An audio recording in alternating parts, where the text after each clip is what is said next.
Hello friends, welcome to एग्जाम्बी पर आपका स्वागत है। मेरा नाम है रवि और आज से हम एक सीरीज़ को स्टार्ट करने वाले हैं जिसमें हम क्या करेंगे कि जो हमारे लास्ट वीक का पूरा करंट अफेयर है, जो हमारे पेपर के पॉइंट ऑफ व्यू से इंपॉर्टेंट है, उसको यहाँ पर डिस्कस करेंगे। करंट अफेयर में बहुत सारी चीज़ें आती हैं और हर न्यूज़ के साथ बहुत सारी इन्फॉर्मेशन होती है, लेकिन हर इन्फॉर्मेशन हमारे एग्ज़ाम के लिए इंपॉर्टेंट नहीं होती है, हमेशा ध्यान में रखना होता है। लेकिन हम लोग प्रॉब्लम क्या होती है कि सारी की सारी इन्फॉर्मेशन गैदर करने के चक्कर में लग जाते हैं। आप जब पहले दिन उस इन्फॉर्मेशन को पढ़ रहे होते हो तब तक तो ठीक रहता है, लेकिन जब आप एग्ज़ाम के करीब होते हो तो सिलेबस बहुत सारी चीज़ें होती हैं सिलेबस में, और फिर वो सारी चीज़ें याद नहीं रहती, तो टाइम हम फालतू का वेस्ट कर रहे होते हैं। तो सिर्फ उतना पढ़ो जितना एग्ज़ाम के लिए ज़रूरी है, उससे ज़्यादा पढ़ने की ज़रूरत नहीं होती वहाँ पर। तो शुरू करते हैं अपना वर्ल्ड वेटलैंड डे से, ठीक है। तो बात कर लेते हैं। अब ये जो है 2 फैब को मनाया जाता है हर साल, इतना हम सबको पता है। वेटलैंड्स क्या होते हैं, तो एक तरीके के आप इसको जो है इसमें साल के किसी महीने या फिर पूरे साल भर पानी लगातार या तो जमा रहता है या बहता रहता है, ऐसी जो ज़मीन होती है उसको हम वेटलैंड की जो है डेफिनेशन में रखते हैं, ठीक है। अब वर्ल्ड वेटलैंड डे, इसे यूनेस्को ने 1975 से इसको क्या किया था, रिकॉग्नाइज किया था, इसे सेलिब्रेट करने के लिए बोला था, ठीक है। सबसे पहले रामसर, एक सेकेंड, सबसे पहले रामसर कन्वेंशन की बात करते हैं। तो रामसर एक जगह है, कहाँ पर, ईरान में, ठीक है।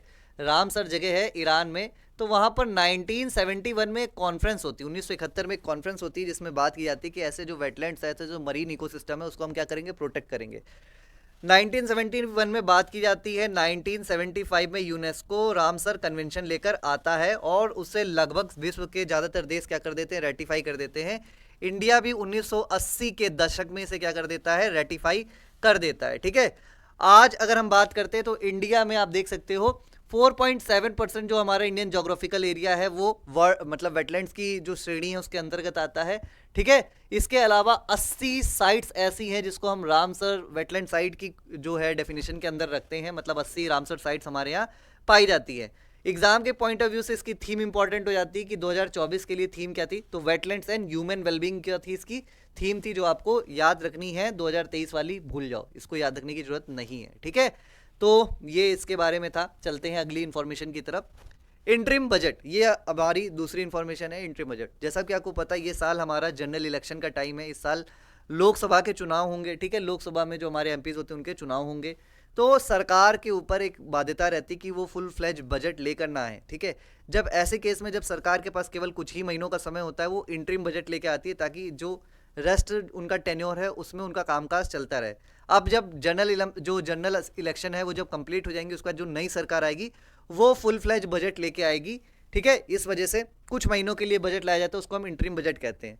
बात करते हैं वर्ड बजट की। देखो, जो बजट वर्ड है वो हमारा जो कॉन्स्टिट्यूशन है उसमें कहीं पे भी मेंशन नहीं है, ठीक है। लेकिन 112 नंबर का जो आर्टिकल है, ठीक है, आर्टिकल 112, वो बात करता है फाइनेंशियल एनुअल स्टेटमेंट की, ठीक है। किसकी, फाइनेंशियल एनुअल स्टेटमेंट की। तो आपको याद रखना है हमारे कॉन्स्टिट्यूशन में कहीं पर भी बजट शब्द की चर्चा नहीं है, उसकी जगह पर क्या है, आर्टिकल 112 में बात की गई है फाइनेंशियल एनुअल फाइनेंशियल स्टेटमेंट की, उल्टा लिख दिया है, ठीक है। एनुअल फाइनेंशियल स्टेटमेंट की, बजट की मतलब बात की गई है, ठीक है।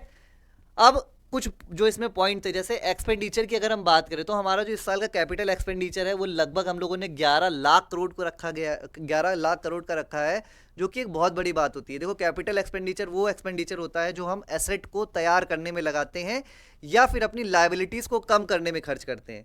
फॉर एग्जाम्पल, अगर आप लोन दे रहे हो किसी को, तो आप क्या कर रहे हो, अपनी एसेट को बढ़ा रहे हो। क्यों? क्योंकि आप वो वहाँ से क्या आएगा, रिटर्न आएगा, जो आपको क्या करेगा, आपको पैसे देगा। तो हमेशा ध्यान रखो, जिस भी काम से आपकी एसेट में बढ़ोतरी होती है और आपकी जो लाइबिलिटीज़ उसमें कमी होती है, उसको हम कैपिटल एक्सपेंडिचर की जो है कोटी में रखते हैं। फॉर एग्जाम्पल, आपने किसी से लोन ले रखा था, तो अगर आप उसकी सिर्फ ईएमआई चुका रहे हो, मतलब सिर्फ उसका इंटरेस्ट पे कर रहे हो, नॉट ईएमआई, ईएमआई यहाँ पर सही वर्ड नहीं होगा। अगर आपने लोन ले रखा था और आप सिर्फ उसका इंटरेस्ट पे करो, सपोज करो कि आपने 100 रुपये लोन लिया था, उसकी 10 रुपये वो आती थी आपकी इंटरेस्ट हर महीने, तो आप सिर्फ 10 रुपये दे रहे हो, लेकिन जो 100 रुपये लिए थे वो वापस नहीं कर रहे हो। तो जो 10 रुपये दे रहे हो उसको हम रेवेन्यू एक्सपेंडिचर में रखेंगे। लेकिन अगर आप क्या कर रहे हो, 10 रुपये के साथ साथ 10 रुपये और दे रहे हो, जिससे आपका जो जितना आपने लोन लिया था उसका अमाउंट धीरे धीरे कम हो रहा है, तो फिर हम उसको बोलेंगे भाई ये आप कैपिटल एक्सपेंडिचर कर रहे हो। क्यों? क्योंकि इससे अल्टीमेटली आपकी लाइबिलिटीज़ कम होती जा रही है। पिछले साल आप पर 100 रुपये का जो था उधार था, इस बार आपने 10 रुपये और चुका दिए तो 90 का बचा है, फिर और चुका दोगे तो 80 का बचेगा। तो इस तरह से आपकी जो लाइबिलिटीज़ है, जो जिम्मेदारियां हैं वो कम हो रही। तो कोई भी एक्सपेंडिचर जिससे जिम्मेदारियां कम होती हैं और आपकी जो पावर है या आप कह सकते हो वेल्थ है, संपत्ति है, वो बढ़ती है, तो उसको हम कैपिटल एक्सपेंडिचर में रखते हैं। तो कोई भी गवर्नमेंट जब कैपिटल एक्सपेंडिचर को बढ़ाती है तो ये शॉर्ट टर्म में तो थोड़ा प्रॉब्लमेटिक होता है, लेकिन लॉन्ग टर्म इकोनॉमिक ग्रोथ के लिए बहुत ही अच्छी चीज़ होती है। ठीक है, तो ये आपको ध्यान रखना है। आ जाते हैं फिसल डेफिसिट पे। तो फिसल डेफिसिट इस बार क्या रखा गया है, 4.5। ठीक है, तो ये आपको ध्यान रखना है। राजकोषीय जो इस बार घाटा रखा गया है वो कितना रखा गया है, 4.5% का रखा गया है। ठीक है, चलते हैं आगे। ये कुछ मिनिस्ट्रीज का आप कह सकते हो एलोकेशन है कि सबसे ज़्यादा किसको मिला है। तो आपको सिर्फ याद रखना है, डिफेंस मिनिस्ट्री को लगभग 6 लाख करोड़ मिला है। 2,80,00,000 करोड़ के आसपास ministry of road and transport and highways को मिला है। मिनिस्ट्री ऑफ रेलवेज को 2,55,000 करोड़ रुपए मिले हुए हैं। ठीक है, ये बस आपको इतना ध्यान रखना है, इससे ज़्यादा की जरूरत यहाँ पर है नहीं। ठीक है जी, चलो चलते हैं। अगली न्यूज़ जो है उसमें हम फाइनेंस कमीशन की यहाँ पर बात करेंगे। तो अगर फाइनेंस कमीशन की बात करते हैं और पूछा जाता है कि फाइनेंस कमीशन कैसा निकाय है, कैसी बॉडी है, तो आप बोलोगे ये एक कॉन्स्टिट्यूशनल बॉडी है, एक संवैधानिक निकाय है। कैसी बॉडी है, कॉन्स्टिट्यूशनल बॉडी है। ठीक है, ये आपको ध्यान रखना है। संवैधानिक निकाय क्यों, क्योंकि आर्टिकल 280 हमारे फाइनेंस कमीशन की बात करता है। ठीक है, ये आपको ध्यान रखना है। फाइनेंस कमीशन में कितने मेंबर होते हैं, 1+4। ठीक है, एक होता है हेड और 4 अदर मेंबर होते हैं। इस बार जो हमारा 16th फाइनेंस कमीशन है उसके हेड कौन है, तो उसके हेड है अरविंद पनगड़िया। ये भी आपको ध्यान रखना है, अरविंद पनगड़िया कौन है, इस बार के हमारे 16th फाइनेंस कमीशन के हेड हैं। ठीक है, और जो बाकी के 4 मेंबर है वो अभी नए, मतलब वो इलेक्ट, मतलब चुन लिए गए, अपॉइंट कर दिए गए हैं। जिसमें एक है अजय नारायण झा, दूसरे हैं एनी जॉर्ज मैथ्यू, तीसरे हैं हमारे निरंजन राज्याध्यक्ष और चौथी हैं बेसिकली सौम्या कांति घोष। ठीक है, तो ये 4 लोग इस बार ऐड किए गए हैं। आपके एग्जाम में ये पूछा जा सकता है। ठीक है, और जो अजय नारायण झा थे ये 15th फाइनेंस कमीशन के भी क्या थे, मेंबर थे। ठीक है, ये आपको यहाँ पर पता होना चाहिए। चलते हैं, कुछ एक स्टैटिक डेटा है जो आपको देखना है। जैसे कि पहले फाइनेंस कमीशन को कब स्टैब्लिश किया गया था, आप बोलोगे 1951 में। वो वॉज द चेयरमैन, तो आप बोलोगे केसी नियोगी। ठीक है, 10वें कब किए गए थे, तो 10वें किए गए थे 1992 में। कौन थे, केसी पंत। ठीक है, 15th कब किए गए थे, 2017 में। कौन थे, एनके सिंह। ठीक है, इतना आपको यहाँ पर ध्यान रखना है। ठीक है, चलो चलते हैं आगे। स्टेट फाइनेंस कमीशन की अगर हम बात करें तो क्या इसका भी जिक्र है कॉन्स्टिट्यूशन में, तो हाँ बिल्कुल, स्टेट फाइनेंस कमीशन का भी हमारे जो कॉन्स्टिट्यूशन है उसमें जिक्र किया गया है। कौन से आर्टिकल में, तो अंडर द आर्टिकल 243 क्लॉज आई। ठीक है, तो आपको याद रखना आर्टिकल 243 आई जो है, आई फॉर इनकम, इनकम का डिस्ट्रीब्यूशन करता है फाइनेंस कमीशन।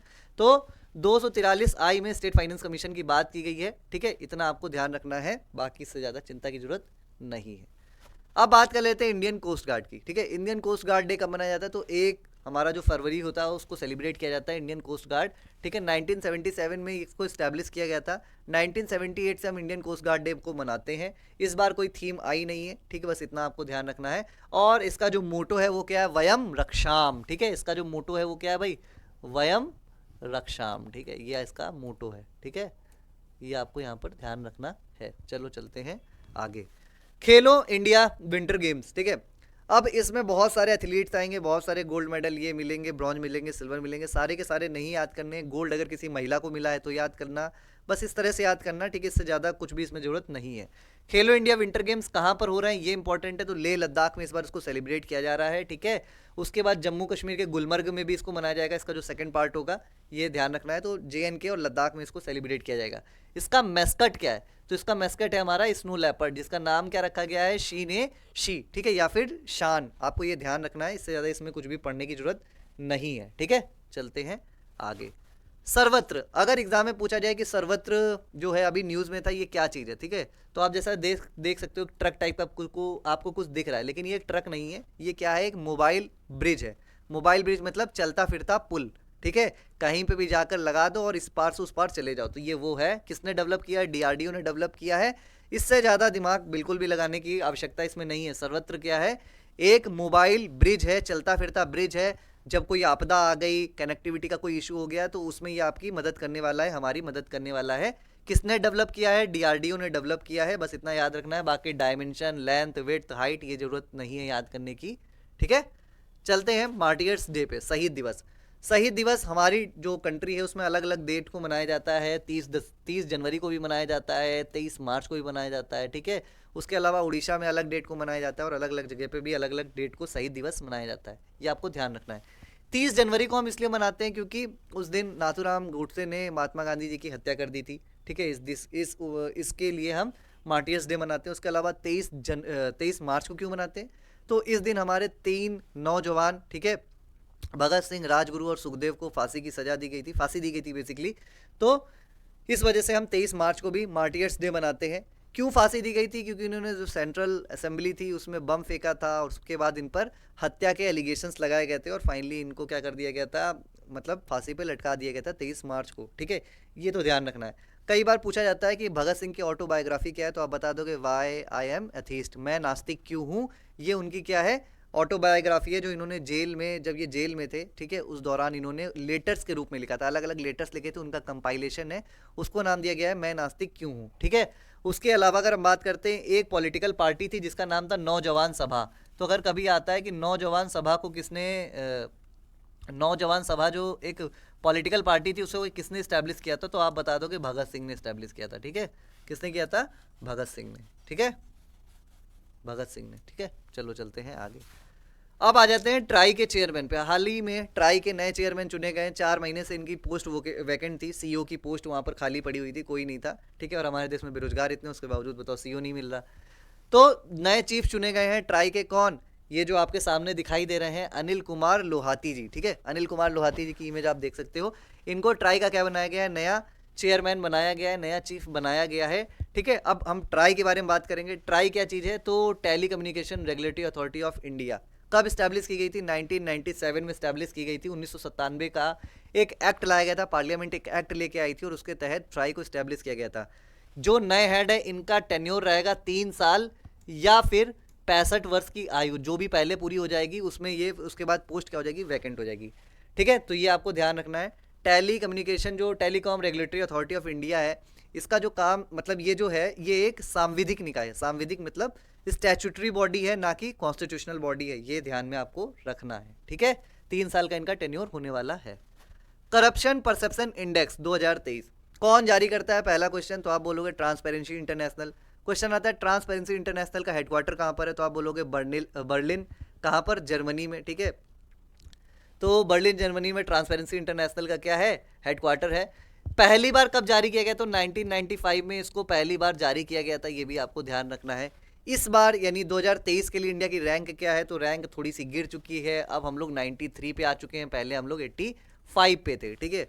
85 से गिरकर हम लोग कहाँ पर आ चुके हैं, 93 पे आ चुके हैं। स्कोर की बात करें तो स्कोर भी हमारा गिर चुका है, पहले हमारा 40 हुआ करता था, अब हमारा 39 हो गया, ठीक है। एक जो आप कह सकते हो स्कोर हमारा मार्क जो है कम हो गया है, इसके चलते हमारी रैंक 7 मतलब 8 पोजीशन क्या हो गई, स्लिप हो गई है, ठीक है। लगभग 50% देश ऐसे हैं जो हमसे अच्छी कंडीशन में है, ठीक है। सबसे लीस्ट पोजीशन पे कौन है, सबसे खराब स्थिति में कौन है, सोमालिया। कैपिटल क्या है सोमालिया की, मोगादिशु। सोमालिया की कैपिटल क्या है, मोगादिशु। ये एक ईस्ट अफ्रीकन कंट्री है, ठीक है, अफ्रीका के पूर्वी तट पर स्थित है। यहाँ से कौन सी जो है वो गुजरती है, तो ट्रॉपिक ऑफ इक्वेटर जो है, इक्वेटर वहाँ से पास होती है सोमालिया से, ठीक है। ये आपको ध्यान रखना है। सोमालिया का जो मोगादिशु है वो इसकी कैपिटल है, ठीक है जी। चलो, और हॉर्न ऑफ अफ्रीका की अगर बात करें तो सोमालिया हॉर्न ऑफ अफ्रीका का क्या है, एक पार्ट है, ठीक है। चलते हैं आगे, आ जाते हैं पद्म अवार्ड्स पे। अगर हम पद्म अवार्ड्स की बात करें तो 3 पद्म अवार्ड्स दिए जाते हैं, पद्म भूषण, पद्म विभूषण और पद्मश्री। पद्म विभूषण जो है बाकी दोनों से थोड़ा सा आप कह सकते हो हायर रैंक का अवार्ड होता है, ठीक है। टोटल कितने पद्म अवार्ड्स दिए जा रहे हैं, तो इस बार 132 पद्म अवार्ड्स दिए जा रहे हैं, ये आपको ध्यान रखना है, ठीक है। इसमें भी हमें कौन से वाले याद रखने, तो केवल पद्म विभूषण याद रखना है, जो केवल 5 लोगों को दिया जा रहा है। नंबर 1 पर आ जाती है हमारी वैजयंती माला, ठीक है, उनको दिया जा रहा है। उसके अलावा जो के चिरंजीवी हैं उनको दिया जा रहा है। उनके साथ ही वेंकैया नायडू जो हमारे फॉर्मर वाइस प्रेसिडेंट साहब थे, उनको दिया जा रहा है। साथ में बिंदेश्वर पाठक जी और पद्म सुब्रमण्यम जी को यहाँ पर यह अवार्ड दिया जा रहा है, ठीक है। तो 5 लोग का नाम आपको याद रखना है, वैजयंती माला, के चिरंजीवी, वेंकैया नायडू, बिंदेश्वर पाठक और पद्म सुब्रमण्यम जी को यह अवार्ड दिया गया है, ठीक है। चलो, अब बात करते हैं एक एक एक्सरसाइज की बात करते हैं। नेवल एक्सरसाइज नहीं है, मिलिट्री एक्सरसाइज है, ठीक है। किसके किसके बीच? सऊदी अरेबिया और इंडिया के बीच में। एक्सरसाइज पे कई बार क्वेश्चन देखने को मिलता है और बहुत ही सिंपल सा क्वेश्चन पूछते हैं कि भाई ये किसके किसके बीच में होती है। तो ये जो एक्सरसाइज है उसका नाम आपको याद रखना है सादा तनसीक, ठीक है। सादा तनसीक जो है ये किसके किसके बीच होती है? तो इंडिया और सऊदी अरेबिया के बीच में होती है, ठीक है जी। इतना आपको ध्यान रखना है। सऊदी अरेबिया की कैपिटल क्या है? तो Riyadh is the capital of Saudi Arabia, ठीक है। उसके अलावा आपको क्या याद रखना है? एक पोर्ट है रास तनूरा, ठीक है। एक पोर्ट है रास तनूरा। तो अगर आपसे पूछे कि रास तनूरा जो पोर्ट है ये कहाँ पर लोकेटेड है, तो आप बोलोगे सऊदी अरेबिया में ये पोर्ट लोकेटेड है, गल्फ ऑफ ओमान में, ठीक है। चलते हैं, बस फिलहाल तो यहीं तक थी, ठीक है। तो फिलहाल अभी तो इस वीडियो में इतना ही है। थोड़ी सी इन्फॉर्मेशन लेके आया था, थोड़े से स्टैटिक को हमने डिस्कस किया, लेकिन अब जैसा कि आपका फीडबैक आएगा, जैसा आपका कमेंट आएगा, जो भी आप ऐड करना चाहते हो या जो जिस भी तरह से एमसीक्यूज हो गए या जो भी आप फॉर्मेट चाहते हो, प्लीज़ आप कमेंट बॉक्स में लिखो। आपके कमेंट के अकॉर्डिंग मैं अगली वीडियो में उसको इन्वॉल्व करने की कोशिश करूंगा। तो फिलहाल इस वीडियो में इतना था। वीडियो पसंद आई तो वीडियो को लाइक जरूर कीजिएगा और चैनल पर नए हैं तो चैनल को सब्सक्राइब जरूर कीजिएगा। Thank you all.